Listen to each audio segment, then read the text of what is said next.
sit away alone all by myself. I'm not just gonna stand here and wait. I wanna just decide what is to be my fate. Alone all by myself, I'm not just gonna stay here and wait.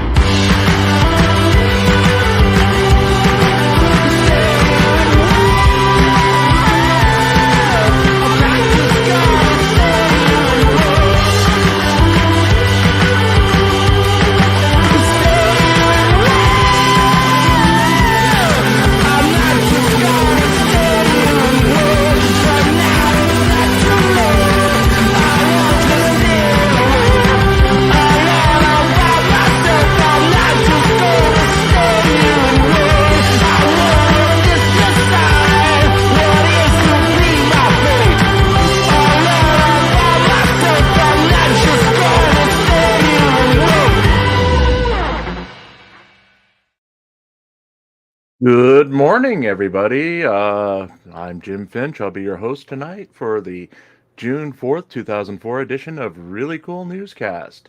Before we start, I got to say something. Side chat is not for fighting. So if anyone starts bitching and moaning about people, I'm just going to time you out or kick you out. So be nice. I don't need the drama. I mean, seriously, we're all adults. Work it out if you got a problem with somebody, but don't take it into my chat room. So I'm going to say something happened last night and not really going to talk about it right now as we need to get into. I'm Jim Finch and I'll be your host tonight as we look at stories featuring Glenn Serio, Chili DeCastro, Denver Metro Audits, and Regan Benson. Please don't leave. Please don't leave. And it's a double dose of Regan Benson and DMA tonight. Please don't leave. Please don't leave. And a flashback featuring Regan Benson going insane in downtown Denver. Seriously, please don't leave. Please don't leave. I put a lot of effort into these stories.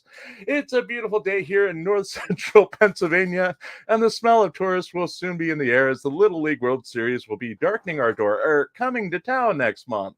Since I never leave the house, I won't be impacted too greatly, but yeah, tourists, yay. With that, remember, we'll be back here at 8 p.m. Eastern tonight, 7 p.m. where it counts, 6 p.m. Mountain, and 5 p.m. Pacific for our Thursday night panel show on Tuesday. Yes, Thursday on Tuesday. What a concept. Then tomorrow morning, our Karen Reed murder trial coverage starts again at 8:55 a.m. Eastern. It'll be a full day of testimony. We've got some really cool stuff planned during the lunch break. Hint, hint, Gia. That's all I can say. Now, on to the news. And please like, share, and subscribe.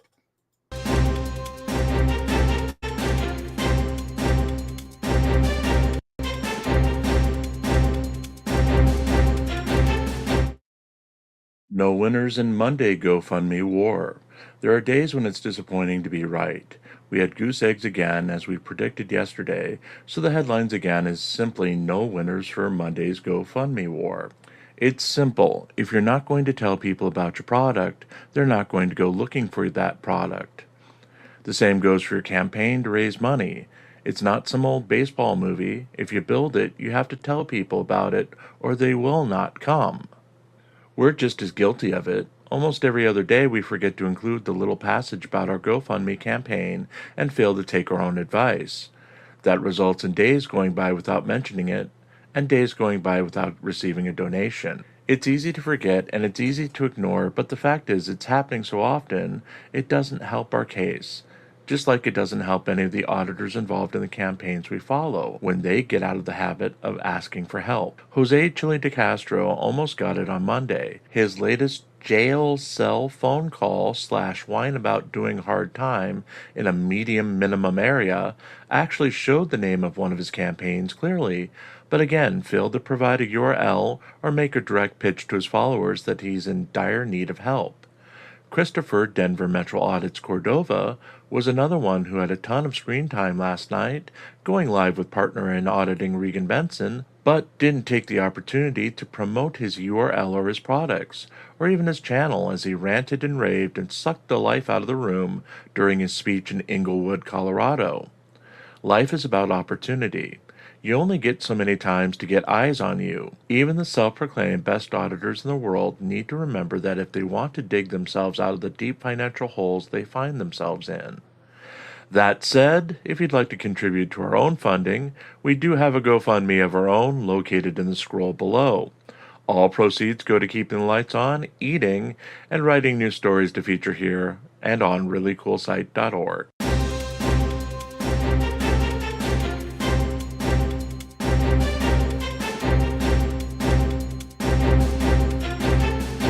Serial releases throwback videos. Glenn Serial apparently returned to the 2020-era auditing over the weekend as he released 2 audit videos taken at post offices in the Seattle area. Going by the numbers and the now cliché that has become most post office audits, he walked into the lobby, found poster 7, then stood silently waiting for people to inquire about why he was filming. Once engaged, Serial would defend his right to record while insulting and belittling the subjects of his scorn in front of a live studio audience for clicks and views. The trouble, of course, was that it's 2024. Glenn was not live, and most post offices have been briefed on how to handle First Amendment auditors.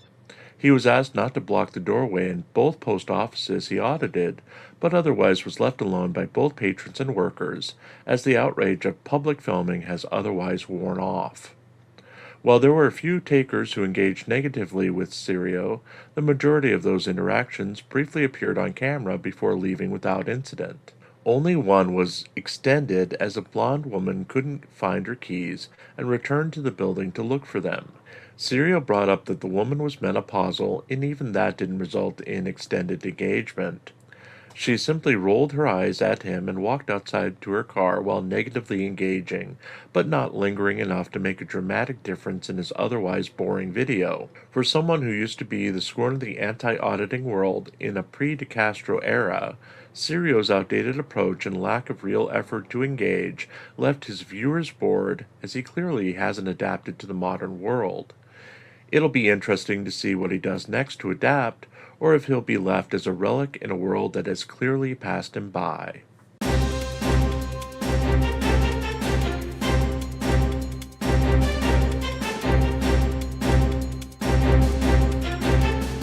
Denver Metro audits and Regan Benson lead chaotic night in Inglewood. The Inglewood City Council meeting became a referendum on City Council members Joe Anderson and Steve Ward's appearance on the Frauditor Troll Show to discuss Regan Benson and other First Amendment auditors.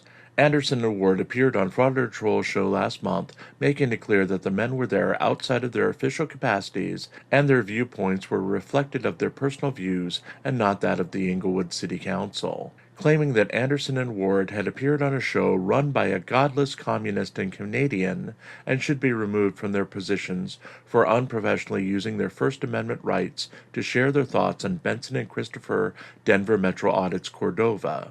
Monday night's public feedback portion of the Inglewood City Council meeting started with an admonishment of the First Amendment auditors by Inglewood resident Jennifer Lambert, who implored members of the City Council to ignore the antics of Benson and DMA.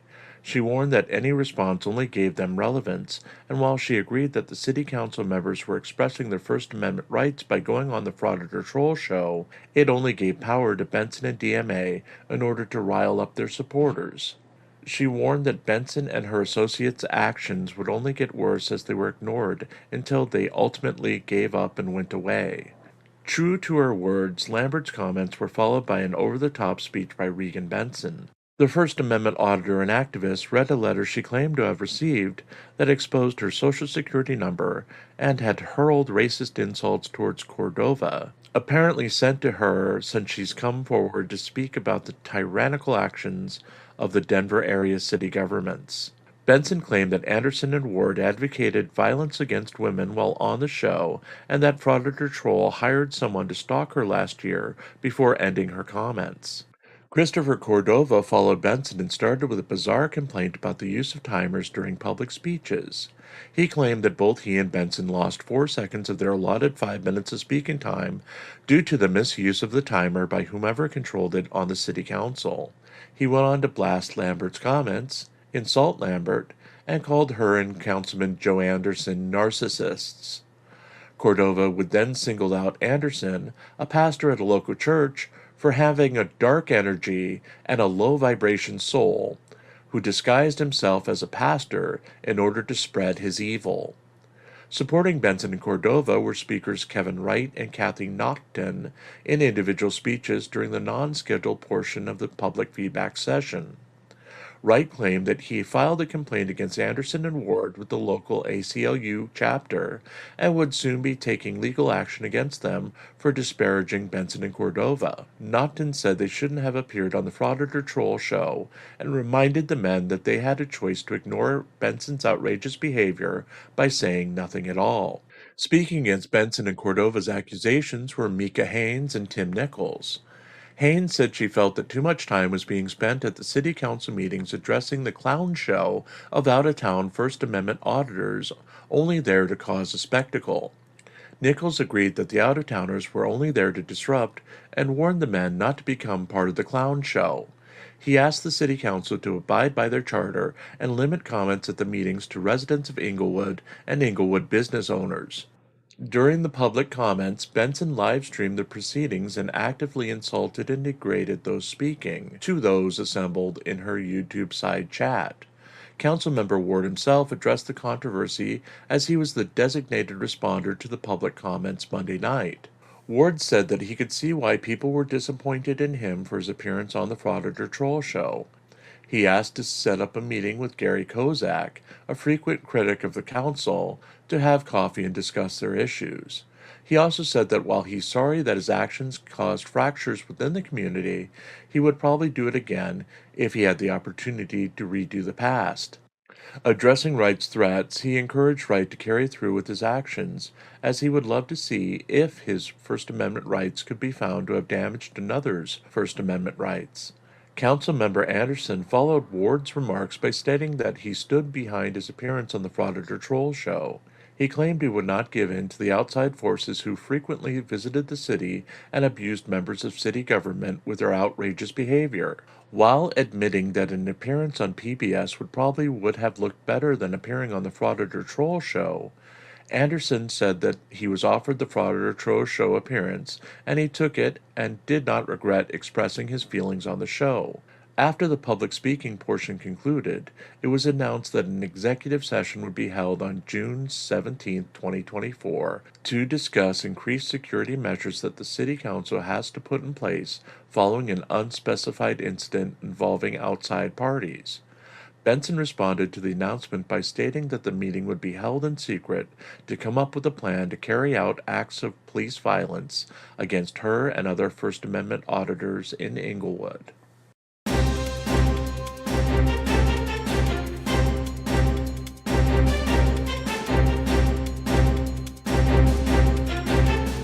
Benson uses recycled hate mail at Inglewood City Council meeting.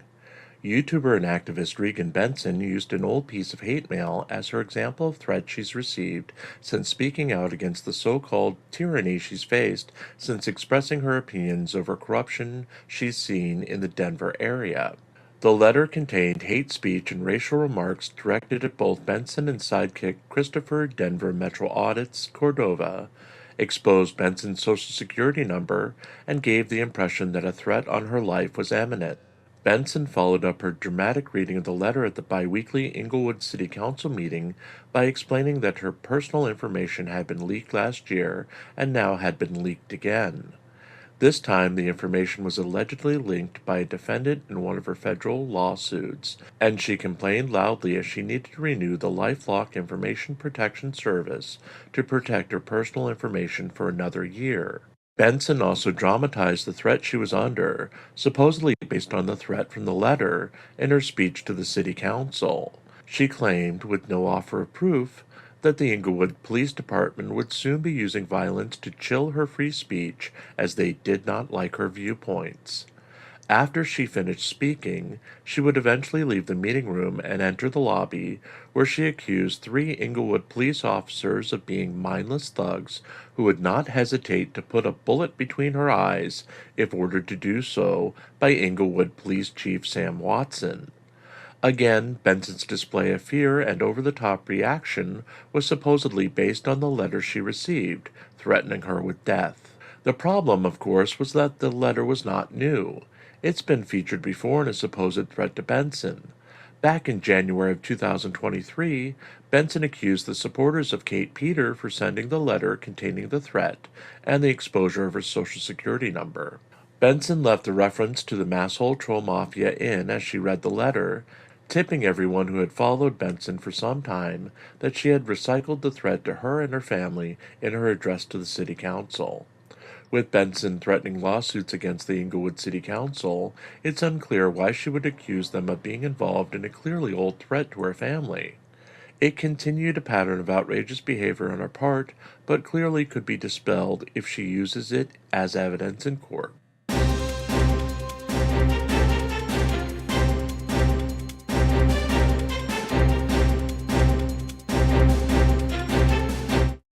DeCastro's unusual sleep patterns highlight jail talk. Jose Chile DeCastro meandered through another address from the Clark County, Nevada detention center, offering nothing new to his followers other than revealing his new sleep patterns on Monday. DeCastro told his followers that he had taken up sleeping from 11 a.m. to 4 p.m. each day, putting pencil erasers in his ears to block out the noise, then stays up all night to work on his board game and read the books his fans have provided to him. The YouTuber insisted again that despite the lack of restrictions on sleeping patterns and social life in jail, he was serving in extreme conditions and that danger was around every corner as he served the remaining 61 days of his sentence in the detention center. Declaring himself completely innocent, DeCastro asserted that he would win his appeal and his record would be completely clean again, despite numerous run-ins with the law over the years and minor convictions as a youth. DeCastro also promised a huge settlement once the verdict was overturned, but broke down later, claiming that he was too proud to beg for help, reminding his viewers that their donations and gift baskets keep him alive in jail and thanking them for it. Of course, the YouTuber, who is in severe need of an influx of cash, forgot to mention his cash apps and crowdsourcing campaigns during his brief video, again focusing on requesting gift baskets he claims to trade for bottled water. Finishing with a reminder to his fans they need to use his new address and write only on white paper with black or blue ink, DeCastro thanked his fans for their hundreds of letters before ending the live stream.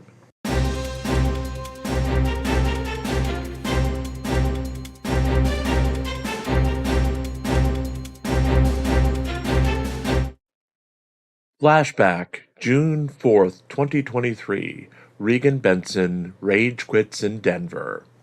Regan Benson returned to downtown Denver Sunday morning to attempt to stop efforts by police to move homeless camps near the Ball Arena before the planned NBA Finals game between the Denver Nuggets and the Miami Heat scheduled for later in the day. Benson walked around the area of 22nd and Stout in Denver and explained that the streets were lined with tents and belongings of the homeless as the location was so close to the main building for Denver's Coalition from the Homeless organization.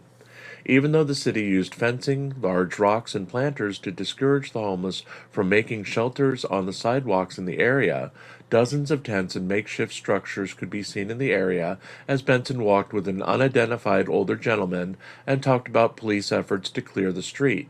Benson walked near a fenced-off area containing a disabled recreational vehicle. She said the police would be returning to attempt to tow the vehicle. She then saw an officer she recognized up the street and described him as Notorious Ralph and Predator Ralph, as the man lingered near the police vehicle before leaving the area. The older gentleman again joined Benson as she examined the fenced-in area. Benson pondered what would happen if there was an emergency and someone needed medical treatment within the area. The older gentleman observed that he could probably make a hole in the fence with bolt cutters, but the steel cords used to secure the locks on the gate would be too much to handle with a bolt cutter. Benson discouraged the man from ever attempting to cut the fence in an emergency, as the man would likely be arrested for destroying city property. As she turned to walk away from the fencing, a loud argument could be heard nearby. The homeless advocate turned her camera to a woman walking across an intersection holding a baseball bat. The woman approached another woman with a suitcase and told her to leave the area. The two women screamed at each other for a minute before the woman with the baseball bat turned and walked away. Benson, now across the street from the potential fight, was joined by the older gentleman and another activist she called Mark. The woman with the baseball bat, no longer armed with sports equipment, approached Benson and asked why she was filming. Benson explained that she was filming to protect the woman from police and that the woman had no expectation of privacy in public. The woman, now agitated, backed away from Benson and said that if she had a problem with police, she'd call her dad, who was a police officer. Mark interjected and asked Benson to stop filming as she was making people uncomfortable. Benson held firm that she would film regardless of anyone's feelings. Mark tried to explain that people don't want to be recorded, and her aggressiveness was hurting their relationship with the homeless. Benson launched into a full-on verbal assault of Mark, pointing her finger at him and screaming. She said that she was filming because she was on a public street and there was violence. Mark retorted that Benson was provoking the violence with her attitude in filming. Benson stormed away from Mark while screaming that Mark was a fucking asshole who coddled the bullshit. As she returned to her car, Benson ranted that she was now giving up on Denver's downtown area and berated Mark, saying his male ego was to blame for the altercation. Benson claimed that her presence alone was responsible for stopping police from initially removing the RV and forcing police out of the area, and that her nonprofit was the only one that could truly help the homeless in downtown Denver. She then drove away, saying she would spend the rest of her Saturday morning watching youth baseball instead of helping the homeless.